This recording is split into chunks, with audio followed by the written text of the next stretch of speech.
அன்பு ஊடக நண்பர்களுக்கு வணக்கம். கர்நாடகாவில் பாய்கின்ற காவிரியின் குறுக்கில் மேகதாது அணை கட்டக்கூடாது என்று 4 நாட்கள் விழிப்புணர்வு பிரச்சாரத்தை மேற்கொண்டிருக்கின்றோம். இன்று 2வது நாள். காவிரி பாய்கின்ற மாவட்டங்களுக்கு சென்று மக்களை சந்தித்து, குறிப்பாக விவசாய சங்கத்தின் பிரதிநிதிகள், தலைவர்கள் எல்லாம் இந்த பிரச்சாரத்தில் கலந்து கொண்டிருக்கின்றார்கள். இது தமிழ்நாட்டின் மிக முக்கிய பிரச்சனையாக நான் பார்க்கின்றேன். காரணம், ஆயிரம் ஆண்டுகள் நமக்கு உணவளித்து கொண்டிருக்கின்ற காவிரி டெல்டா பாலைவனமாக இருக்கின்ற ஒரு சூழல். நாம் இந்த மேகதாது அணையை தடுக்கவில்லை என்றால் மிகப்பெரிய பிரச்சனை தமிழ்நாட்டுக்கு வரும். குடிநீர் பிரச்சனை, உணவு பிரச்சனை, வாழ்வாதார பிரச்சனை, பொருளாதார பிரச்சனை, ஒட்டுமொத்த தமிழ்நாடு வீழ்ச்சி அடைகின்ற ஒரு மிகப்பெரிய பிரச்சனையாக நான் பார்க்கின்றேன். ஏன்னா சில பேருக்கு புரிதல் இல்லை. இன்னும் என்ன, கர்நாடகாவில் டேம் தானே, கட்டிட்டு போட்டோம். காவிரி என்பது தமிழ்நாட்டினுடைய உயிர் நாடி. 8 கோடி மக்களில், தமிழ்நாட்டில் வாழ்கின்ற 8 கோடி மக்களில் கிட்டத்தட்ட 5.5 கோடி மக்கள் காவிரியை நம்பியிருக்கின்றார்கள், குடிநீருக்கும் விவசாயத்திற்கும். சென்னையில் இருக்கின்ற மக்கள் காவிரியை நம்பியிருக்கின்றார்கள் வீராணம் மூலமாக. மதுரையில் இருக்கின்ற மக்கள், வைகை ஆறு மதுரை வழியாக செல்கிறது. ஆனாலும் மேலூர் காவிரி உபரிநீர் திட்டம், காவிரி குண்டார் திட்டம், விருதுநகர் மாவட்டம், திண்டுக்கல் போன்ற பல மாவட்டங்கள் காவிரியை நம்பியிருக்கிறது. கர்நாடகாவில் மேகதாது அணை அவர்கள் கட்டினால் கர்நாடகாவில் உள்ள காவிரியின் குறுக்கில் அவர்களுடைய தேக்க நிலை கிட்டத்தட்ட 185 டிஎம்சியாக உயரும். இன்று கர்நாடகாவிலே அணைகள், காவிரியின் குறுக்கில் கட்டப்பட்டிருந்த அணைகள் உடைய கொள்ளளவு 115 டிஎம்சி. கேஆர்எஸ், கபினி, ஹேமாவதி, ஆரங்கி, அப்புறம் சுவர்ணாவதி, யார்காவதி, இப்படியெல்லாம் சின்ன சின்ன டேம்ஸ்லாம் இருக்குது. எல்லாம் சேர்ந்து ஒரு 115 டிஎம்சி இருக்குது. மேகதாது அணையினுடைய கொள்ளளவு 70 டிஎம்சி உத்தேச கொள்ளளவு. ஆக 185 டிஎம்சி. தமிழ்நாட்டுடைய மேட்டூர் கொள்ளளவு 93 டிஎம்சி. நமக்கு ஒரு அணை தான் இருக்கு. அப்போ இந்த மேகதாது கட்டினா கர்நாடகாவில் 2 மடங்கு கொள்ளளவு அதிகமாக இருக்கும். 2 மடங்கு கெப்பாசிட்டி இருக்கும். இந்த மேகதாது அணை கட்டினாங்கன்னா அதுதான் காவிரியின் குறுக்கே கர்நாடகாவில் பெரிய அணையா கருதப்படுது. இவ்வளோ காலமா இவ்வளோ ஒப்பந்தங்கள், இவ்வளோ தீர்ப்புகள், இவ்வளோ நடுவர் மன்றம், உச்ச நீதிமன்றம் தீர்ப்பு எல்லாத்தையும் மீறி கர்நாடகா வேண்டும் என்று நாங்கள் கட்டியே ஆகுவோம் அப்படின்னு ரொம்ப ஒரு பிடிவாதமா இருக்கிறார். 1990 நடுவர் மன்றம் அமைக்கப்பட்டது. 91 இடைக்கால தீர்ப்பு 2205 டிஎம்சின்னு. 2007 இறுதி தீர்ப்பு, அதில் 192 டிஎம்சின்னு வழங்கப்பட்டது. அப்புறம் 2013 கெசட் நோட்டிஃபிகேஷன் வந்தது. அதுக்கு பிறகு தான் பிரச்சனை எல்லாம் வந்துச்சு. அப்புறம் உச்சநீதிமன்றம் போனோம். 2018 உச்சநீதிமன்றம் தெளிவான தீர்ப்பு என்னன்னா, தமிழ்நாட்டுக்கு 177.25 டிஎம்சி, பெங்களூர் குடிநீருக்காக 4.75 டிஎம்சி, பாண்டிச்சேரிக்கு 7 டிஎம்சி என்று பிரித்து கொடுத்துட்டாங்க. அப்புறம் ஷெட்யூல் போட்டிருக்காங்க, மாதம் எவ்வளோ கர்நாடகா நமக்கு தண்ணி கொடுக்கணும்னு. உச்சநீதிமன்றம் என்ன சொல்லியிருக்காங்கன்னா, இதுக்கு பிறகு எந்த ஒரு பிரச்சனையும் இருக்கக்கூடாது, நீங்க எல்லாம் போய் 2033 வாங்கன்னு சொன்னாங்க. ஆக இந்த தீர்ப்பு 2033 வரைக்கும் இருக்கிற தீர்ப்பு. அப்படி இருக்கின்ற பட்சத்தில் நாங்க அணையை கட்டுவோம் சும்மா வேண்டுமே சொல்லிட்டு இருக்கிறாங்க. அப்ப என்ன மதிப்பு? உச்சநீதிமன்றத்துக்கு என்ன மரியாதை? காவிரி நடுவர் மன்றத்துக்கு என்ன மரியாதை? கடந்த கால ஒப்பந்தங்களுக்கு, அக்ரிமெண்ட்டுக்கு என்ன மரியாதை? அதுவும் பெங்களூர் குடிநீருக்கு 70 டிஎம்சி தண்ணி உங்களுக்கு எதுக்கு தேவை? பெங்களூர் குடிநீருக்கு ஏற்கனவே உங்களுக்கு 4.75 டிஎம்சி உச்சநீதிமன்றம் ஒதுக்கீடு செஞ்சிருக்கிறாங்க. உங்களுக்கு என்ன பெங்களூருக்கு தேவை? என்ன ஒரு 5 டிஎம்சி. பெங்களூர்ல கிரவுண்ட் வாட்டர் எவ்வளோ இருக்குது? 5 டிஎம்சி தேவைக்கு எதுக்கு 70 டிஎம்சி அணையை நீங்க கட்டுறீங்க? அதுவும் டி.கே. சிவகுமார் முதலமைச்சர் பொய்ய சொல்லிட்டு இருக்கிறார். இது வேதனையா இருக்கு. ஒரு முதலமைச்சர் பொய்ய சொல்றது. 70 டிஎம்சி டேமை கட்டிட்டு நாங்க ஒரு பக்கெட் தண்ணி கூட நாங்க பாசனத்துக்கு நாங்க பயன்படுத்த மாட்டோம். யாரை நம்ப சொல்றீங்க நீங்க? கடந்த காலத்துல ஒரு முறையாவது உச்ச நீதிமன்ற தீர்ப்பு, நடுவர் மன்றம் தீர்ப்பு, அக்ரிமெண்ட்ஸ், கடந்த கால ஒப்பந்தம், ஏதாவது ஒண்ணு நீங்க மதிச்சிருக்கீங்களா? இல்லையே. 1971, 72, 73 ஹேமாவதி, ஆரங்கி, கபினின்னு 3 அணையை கட்டினீங்க. தமிழ்நாடு அனுமதி இல்லாம கட்டினீங்க.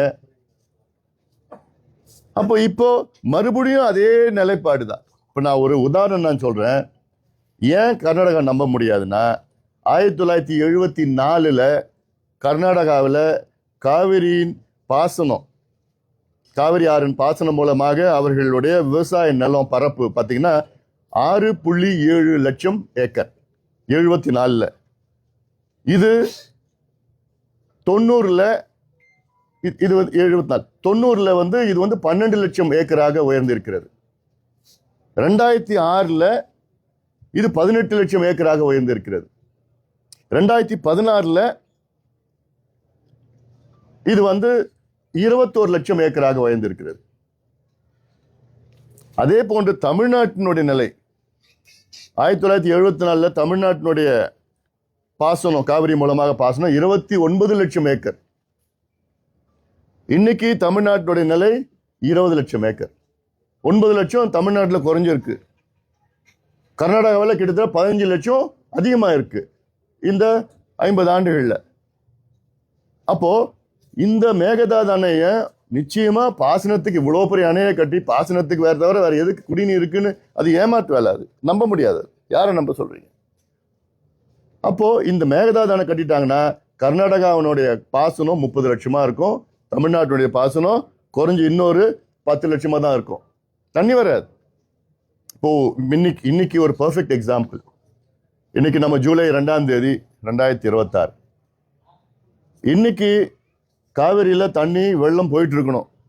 தென்மேற்கு பருவம் தொடங்கிடுச்சு, தண்ணி போயிருக்கணும். ஆனா ஒரு சொட்டு தண்ணி கூட கிடையாது. நேற்று நான் பில்லிகுண்டுக்கு போயிருந்தேன். காவிரி தமிழ்நாட்டுக்கு உள்ள வர இடம், அங்கதான் போனேன். பில்லிகுண்டுல ஜூலை 1ஆம் தேதினா உள்ள போக முடியாது. பக்கத்துல கரையிலோட விட மாட்டாங்க, உள்ள விட மாட்டாங்க யாரையும். ஏன்னா அவ்வளவு வெள்ளம் போகும். நேற்று போய் பில்லிகுண்டுல காவிரி நடுவுல நின்று பேட்டி கொடுத்தேன். தண்ணி ஒண்ணுமே கிடையாது, தண்ணியே கிடையாது. வர தண்ணி கழிவு நீர் தான், சூவேஜ் தான் தண்ணி வந்துச்சு, அவ்வளவுதான். மேட்டூர் டேம் 12ஆம் தேதி, ஜூன் 12ஆம் தேதி திறந்திருக்கணும். ஆனா இந்த வருஷம் திறக்கல. 7 ஆண்டுகள் திறந்தது, இந்த வருஷம் திறக்கல. தண்ணி இல்லை, குடிக்கிறது மட்டும் தான் 40 TMC இருக்கு.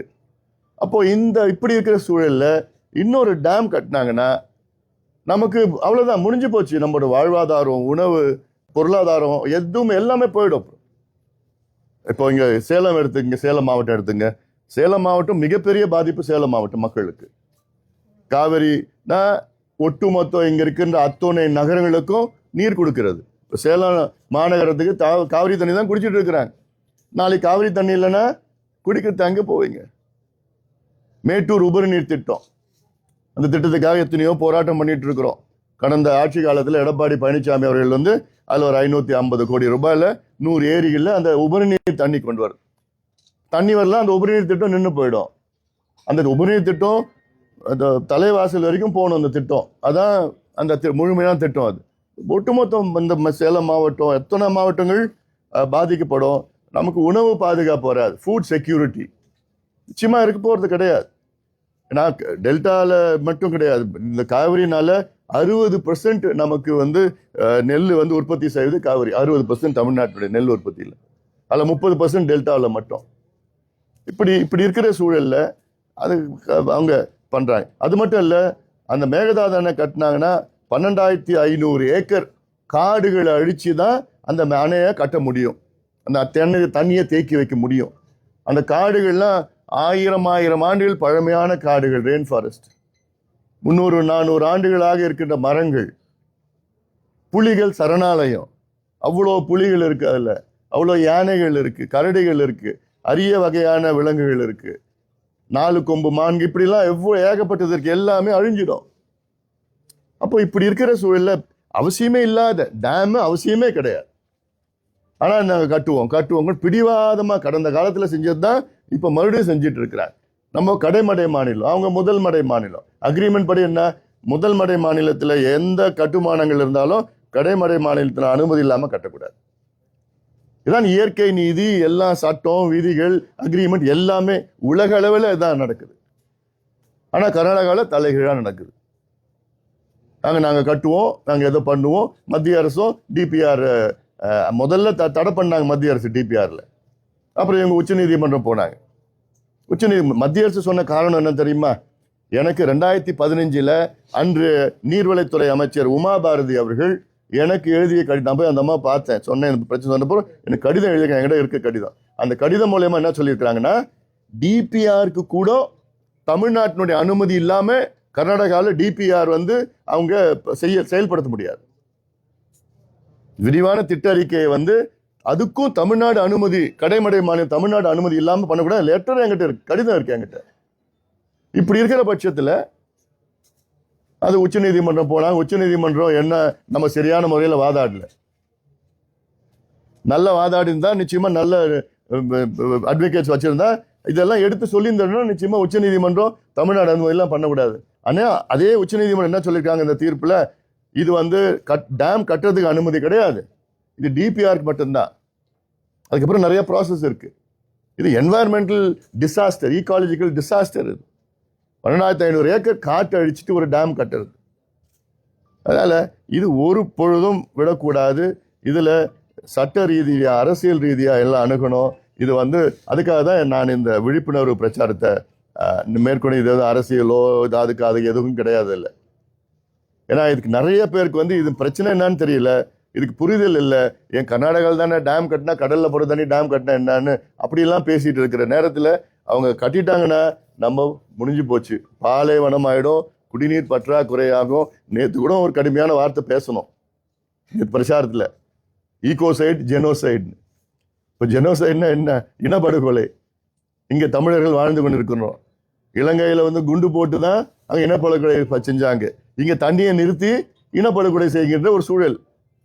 தண்ணியை நிறுத்தினாங்கன்னா நம்ம பசி, பஞ்சம், பட்டினி, குடிக்கிற தண்ணி இல்லை. அதே போன்று தான் ஒரு சிச்சுவேஷன் வரும் நாளைக்கு. நான் நாளைக்குன்னு சொன்னா அடுத்த 20, 30, 40 ஆண்டுகள்ல அடுத்த தலைமுறைகளுக்கு ஒன்றும் கிடைக்காது. அவங்க நல்லா உஷாரா இருக்கிறாங்க. இப்போ எல்லாமே இங்க தேக்கி வச்சு எல்லாம் பண்ணிட்டு இருக்கிறாங்க முதல்வடை மாநிலத்துல. அதனால இன்னைக்கு நம்ம சத்தம் போடல, இன்னைக்கு பிரச்சனை பண்ணல, இன்னைக்கு நிறுத்தலைன்னா காலங்காலமா வருங்கால சந்ததியினர்கள் நம்மள மன்னிக்க மாட்டாங்க. இவங்க 71, 72, 73 திமுகவில் அங்க டேம் கட்ட விட்டாங்க பாரு, அது மாதிரி மன்னிக்க மாட்டாங்க. ஏன்னா அது எவ்வளவு பெரிய ஒரு தமிழ்நாட்டுக்கு ஒரு இழப்பு அது. கடந்த காலத்தில் எவ்வளோ அக்ரிமெண்ட்ஸ் எல்லாம் இருந்தது. அந்த வெள்ளக்காரன் காலத்தில் அக்ரிமெண்ட் பார்த்தீங்கன்னா 75% தண்ணியை தமிழ்நாட்டுக்கு கொடுக்கணும், காவிரி தண்ணியை. 23% மைசூர் மகாராஜா, 2% ட்ரவாங்கோர் மகாராஜா. இதுதான் அப்போ இருக்கிற அக்ரிமெண்ட். அதுக்கப்புறம் 24 அக்ரிமெண்ட், 2 டேம் நீங்கள் இங்கே கட்டிங்க, நாங்கள் கேஆர்எஸ் கட்டிக்கிறோம், இங்கே மேட்டூர் கட்டிக்கிறோம். இதெல்லாம் பல அக்ரிமெண்ட், அது உள்ள போக விரும்பல நான். அதனால இந்த ஒரு விழிப்புணர்வில் இங்கே ஊடக நண்பர்களுடைய ஒரு ஒரு சப்போர்ட் எனக்கு. ஏன்னா இது நம்ம பிரச்சனை. இது நான் நேற்று கூட சொன்னேன், ஜல்லிக்கட்டு அது ஒரு தமிழ்நாட்டினுடைய பாரம்பரியம், கலாச்சாரம். இதில் நிறைய பேர், லட்சக்கணக்கான பேர் ஜல்லிக்கட்டு போராட்டத்தில் கலந்துக்கும், ஜல்லிக்கட்டே பார்த்தது கிடையாது. அவங்களுக்கு அதனால எந்த பாதிப்பும் கிடையாது. ஆனால் மேகதாது அவங்களுக்கு ஒவ்வொருவருக்கும் பாதிப்பு. நான் கன்னியாகுமரியில் இருக்கிறேன், கோயம்புத்தூரில் இருக்கிறேன், சென்னையில் இருக்கிறேன்லாம் கிடையாது. எல்லாருக்கும் பாதிப்பு. என்ன? ஃபுட் செக்யூரிட்டி, உணவு பாதுகாப்பு, எல்லாமே எல்லாருக்கும் பிரச்சனை. அது அல்ல, இது ஒரு பண்ணணும். அடுத்தது சட்டமன்றத்தில் சமீபத்தில் ஒரு தீர்மானம் நிறைவேற்றினாங்க. அந்த தீர்மானத்தில் ஒரு அடெண்டம் ஒன்று கொடுத்தாங்க. அதில் சட்ட திருத்தம் ஒன்று. அந்த திருத்தத்தில் மேகதாது நடுவர் மன்றம் ஒன்று அமைக்கணும்னு சொல்லியிருக்காங்க. இது தமிழ்நாட்டுக்கு மிகப்பெரிய பாதிப்பு. இது தவறான ஒரு முடிவு. இது ஏன்னா மேகதாதுவே நம்ம ஏத்துக்கல, பிறகு மேகதாது நடுவர் மன்றம் எப்படி ஏத்துப்போம்? நீங்க ஒரு ஃபர்ஸ்ட் ஸ்டெப் மேகதாது ஏத்துக்கணும், அடுத்த ஸ்டெப்பு நடுவர் மன்றம், அடுத்த ஸ்டெப்பு. ஃபர்ஸ்ட் ஸ்டெப்பே நீங்க ஏத்துக்கல, 2வது ஸ்டெப் எப்படி நீங்க ஏத்துப்பீங்க? இது தவறான ஒரு தீர்மானம், திருத்தம். அது திருத்தி கொள்ளணும். ஏன்னா இது கர்நாடகா தான் அட்வான்டேஜ். இது கர்நாடகா கோரிக்கையை நம்ம நிறைவேற்றி இருக்கிறோம் சட்டமன்றத்தில். நாளைக்கு கர்நாடகாவில் நாங்களும் மேகதாது நடுவர் மன்றம் ஏற்றுக்கிறோம்னு சொல்லி அப்புறம் நடுவர் மன்றம் ஃபார்ம் பண்ணி நடுவர் மன்றத்தில் 70 டிஎம்சி வேண்டாம் 65 டிஎம்சி நீங்கள் கட்டிக்கன்னு சொன்னால் என்ன பண்ணுவோம்? நம்ம ஒன்றும் பண்ண முடியாது. நம்மளே ஏற்றுக்கிட்டோன்னு உச்சநீதிமன்றம் தீர்ப்பு கொடுத்துட்டு போகிறாங்க. மத்திய அரசு நம்மளை சப்போர்ட் பண்ணாது.